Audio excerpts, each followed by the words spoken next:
Hey, how's it going everyone? This is Lam here. In today's Fuji Friday, I'm going to be going over the Fuji X Summit, which just happened. I'm just going to give you a quick roundup and some of my thoughts on some of the hot topics that were discussed in that particular show. So the first topic that I want to talk about is that we're going to be getting 3 new lenses for the X mount, which is terrific.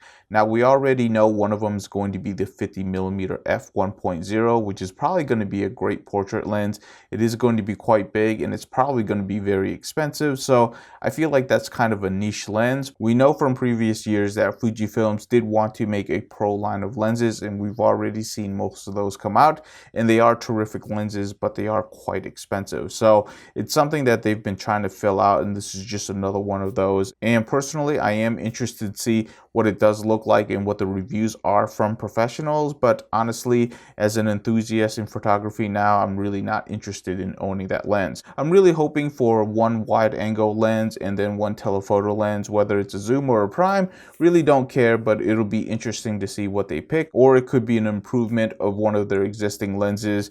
Now, I've only gotten one new lens this year, and that's the 16-80, and I love this lens. A lot of the new lenses that are coming out, definitely amazing image quality, great image stabilization. So if they were to actually revise the existing lens lineup with their newest lens coatings and technology, I would not be surprised, and I would definitely look forward to those lenses because their R&D department has been knocking it out of park with a lot of these new lenses. The next topic to discuss is the new camera body that came out, which is the X100V or 5, depending on how you want to look at it. From what I've seen on the internet and also during the summit, it looks like that lens is much improved and the image quality coming out of it is definitely excellent. So if you're a fan of that line, that's definitely a worthy contender to upgrade. They also did put in a lot of good video specs on it, but without a good version of digital image stabilization, it's really not all that great for video. You're pretty much limited to putting it on a tripod or a gimbal. But if you do want to do a little bit of b-roll, or you're just in a pinch and you just want to capture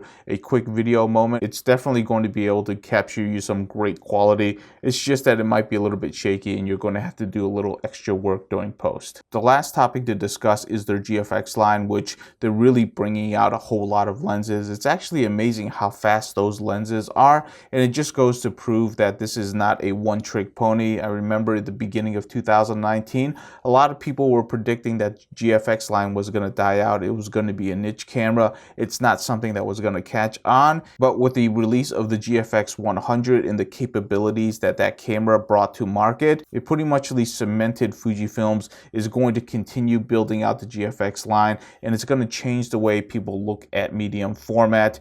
As I said before in a previous Fuji Friday, I don't remember which one, medium format cameras in bygone years definitely had a lot of limitations, but as I've always said, it's a technology problem, and we are always capable of solving technology problems because sensors get better, processors get better, image stabilizations get better, and what you've seen here is Fujifilms and their engineering department has done an amazing job of getting all of that together and creating a camera system that's kind of what full frame was when it first started out. In other words, it hasn't gotten to its pinnacle yet, but you can definitely see an inkling that it can actually match full frame once the technology has caught up. So it's just a progression of technology. We're always going to get bigger, faster, and better, and Fujifilms is kind of ushering in the new era for larger sensors than full frame, and it's kind of expected in a technology-driven world. Now, one thing that I would love to see, and it's something that I wish Fujifilms would announce, which is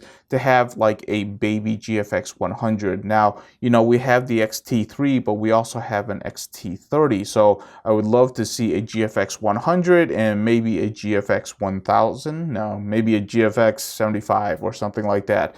We really don't need 100 megapixels for the baby camera of the GFX. Maybe they can work with Sony to improve the existing 50 megapixel sensor, but put IBIS and all of that surrounding technology around that 50 megapixel, or maybe it's a 60 megapixel because we always have to go up in pixels. But honestly, like, I don't think it really matters all that much. But the point here is I would love to see a entry level to that type of technology in the $5,000–6,000 range, something that's within reason for a professional full frame camera, because I think for a lot of photography, 50 megapixel is more than enough.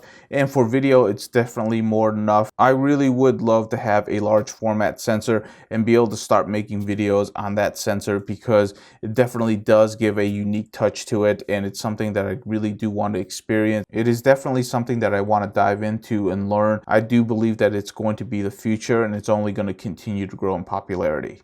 Anyhow, that's all I have this week. Thank you so much for watching. I hope you have a great weekend, and I'll see you in the next video.